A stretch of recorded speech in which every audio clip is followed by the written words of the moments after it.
emblema nima ekanligini уже bilganlar biladi. Jaguar deydi-ku. Mana shu mashin bu halgi legendarniy noyob mashinadan bitta молодежный patta mashin sotuvga chiqdi. Yili 2005, avtomat korobka, probeg 185 ming jirgan probeg ekan. Aynan mashin, короче, Branson vложенияsi yo'q. Hammasi chotki. Mana buni mashina narxlari haligi zapchasi qimmat deganga как Solярsk ekan. 4 ta prestijga. Endi ichining obzorini ko'rsataman, qaranglar. 4 ta elektropaket, lift сиденья, salon молочный, мебельный торпеда, полный ход, avtomat korobka, buni emblema olgan va ukazdan multirol, hamma narsasi bor ey.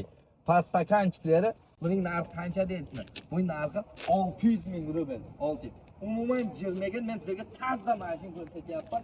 Arqalarini ham polni xod ko'rishlaringiz mumkin. Arqa taraflarini ham kraskasida tirnalgan yerlari yo'q. Polni xod mana arqa vidi.